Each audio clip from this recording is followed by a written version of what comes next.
Достар сәлем, каналға қош келдіңіздер. Бүгін алдыңғы ANZ артикльдерін жалғастырамыз. Алдында айтылмай кеткен біраз нәрсе бар және ол сабаққа кішкене сыймай қалды. Алдыңғы сабақта айтқандай, AN артикльдерін біз белгісіз артикльдер деп айтамыз және A деген артикль екеуі де жалпы бір мағынаны білдіреді. A-ді біз дауыссыз consonants дегеніміз, дауыссыз деген сөз, дауыссыз әріптерден басталатын сөздің алдында қолданамыз. Мысалы, a cat, a dog. Cat деген мысық, dog дегеніміз ит, иә. Cat дегендегі C әріпі, dog дегенде D әріпі екеуі де дауыссыз. Яғни A-ді біз дауыссыздың алдында қолданамыз. N-ді дауыстының алдында, vowels дегеніміз дауыстылар деген сөз. Apple, orange. Apple деген алма, orange апельсин. Екі сөзде A және O дауысты әріптерінен басталып тұр. Сол үшін біз алдына N-ді қоямыз, иә. Келесі жалпы артикльдер дауыс существительдер, яғни зат есімдердің алдында қойылады дедік қой. Міне, белгісіз A немесе N артиклі тек қана жекеше түрде қолданылады. Бір тал зат болса, a table, үстел немесе бір үстел деген сөз, иә. An apple, алма, бір тал алма деген сөз. Ал үстелдер деген кезде біз уже бұл артикльдерді жазбаймыз. Tables, үстелдер, артикль жазбаймыз. Apples, алмалар, артикльдің қажеті жоқ. Яғни AN бір тал, қандай да бір тал деген, бір штук дегенді білдіреді. Ал Z деген артиклі жекеше түрде де, көпше түрде де қолдана береміз. The table деген үстел болса, the tables дегеніміз мынау үстелдер деген сөз. Бұл мынау деген белгілілікті білдіреді. Мынау жаттығу кейінірек жасаймыз. Және алдында айтып кеткендей, теңіз, мұхит, өзендердің атауларында қолданылады. Z деген артикль, иә. Океан дегеніміз мұхиттың белгілі бір атауларының алдында қолданылады. The Pacific Ocean, тынық мұхиты деген сөз, иә. The Atlantic Ocean, Атлант мұхиты. The Indian Ocean, Үнді мұхиты. The Arctic Ocean, Северный Ледовитый океан, иә. Мұзды мұхиты, солтүстік мұзды мұхиты. The Southern Ocean, оңтүстік мұхит дейді, иә. Осы мұхиттардың атауының алдында міндетті түрде Z деген артикльді қоямыз. Келесі море дегеніміз теңіз. Теңіз атауларының алдында, белгілі бір теңіз атауларының алдында қолданыламыз. The Black Sea, қара теңіз.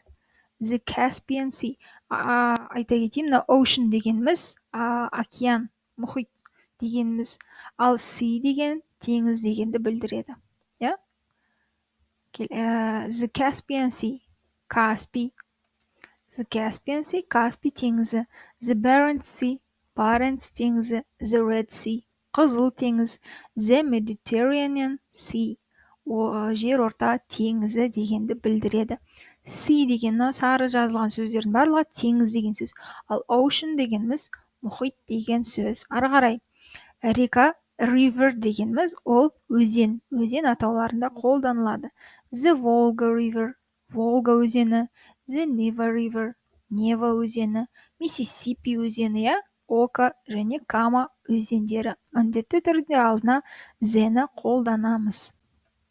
Ары қарай, қазір ғана айтып өткен мына мұхит, теңіз, өзендер, пролив, бұғаздар, иә, каналдар және қандай да бір көлдердің атауларын группы, яғни мынандай бір көлдің топтары, Great Lakes деген жалпы көлдер деп жалпылап атап тұрған кезде Z-ні қолданамыз. Ары қарай, артикльсіз және артикльмен қолданылатын континенттер, елді мекендер бар. Соны шатастырмай, жай ғана жаттап алу керек. Кейін тілді үйренген кезде ол уақыт өте келе практикамен келеді.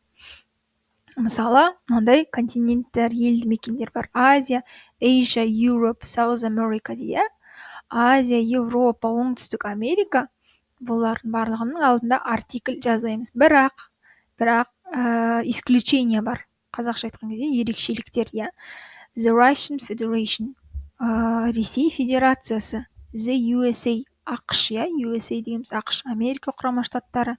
The UK, United Kingdom, Ұлыбритания. The Netherlands, Нидерланд. Осы елді мекендердің алдында the-ні қоямыз міндетті түрде. Және Крым елді мекенінің алды. Қаланың аттарының алдында артикльді қоймаймыз. Минск мысалы. Минск деген қала, бірақ Гага деген қаланың алдында міндетті түрде қоямыз артикльді. Ол исключение. The Гага. Отдельный остров. Жеке бөлек жатқан бір островтың алдында ешқандай артикль қоймаймыз. Яғни остров дегеніміз арал, арал, Мадагаскар аралы. Бұл аралдың алдында артикль қоймаймыз. Көшелердің аттарын айтқан кезде не қоймаймыз? Артикль қоймаймыз. Авеню, не болмаса қандай да бір парктердің аттары, алаңдар, Малинин көшесі, Энергетиков көшесі, Абай көшесі және тағы да басқа. Сол көшелердің атын айтқан кезде артикль қоймаймыз. Қандай кезде артикль қоямыз? Екіншісі енді. Бағанаға айтқан мұхит, теңіз, өзен, көлдердің атын айтқан кезде. Бірақ Lake Narroch деген сөздерде артикль the-ның қолданылмайды. Неге? Өйткені уже алдында lake деген сөз тұр. Lake деген көлді білдіреді.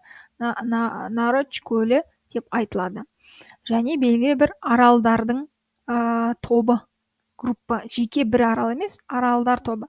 Филиппин аралдары болса, онда оның алдына the-ні қоямыз. Және таулар, горные цепи дегеніміз тау жоталары, біріккен тау жоталарында the-ні қолданамыз. The Urals, немесе The Himalayas, Гималай таулары, Орал таулары деген сияқты белгілі бірнеше тау жоталарының алдында the артиклін қоямыз. Бірақ Эверест бір ғана тау болғандықтан ешқандай артикль қоймаймыз. Жай ғана Эверест деп айтамыз. Тағы да мысал міне. Қазығын айтып кеткен нәрсе.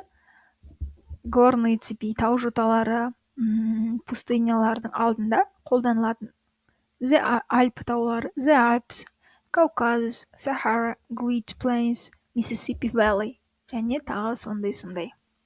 Альп таулары, Кавказ таулары деген тау жоталары біріккен біраз цеп дейді ғой, яғни бір-біріне біріккен тау жоталардың атауларында қолданамыз.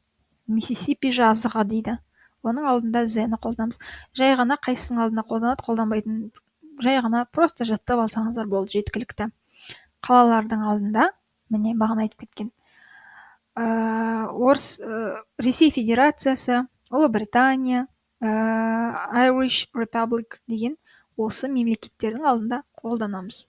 Қандай мемлекеттердің алдында? Міне Republic, республика деген сөз бар. Union, біріккен деген сөз. Kingdom, королевствосы, States, штат, Federation, федерация. Осы мемлекеттердің атауында осы сөздер болса, онда the-ні қолданамыз. Бірақ кейбір исключение тағы да бар. Нидерланды, Украина, Филиппины, Аргентина, Ватикан қаласы және Конго. Бұлардың алдында the-ні қолданамыз. Бұлардың ешқайсында Federation, States, Kingdom деген нәрсе жоқ. Сол үшін the деген артикльді сонда да қолданамыз. Неге? Өйткені ол исключение. Түсінікті болды деген ойдамын. Бүгінге осымен сабақ жеткілікті. Түсініксіз болып жатса, тағы да бір қарап көріңіздер. Не болмаса, кейін тағы да артикльдерге тоқталып өтемін. Бүгінге осымен сабақ бітті. Келесі сабақта кездескенше.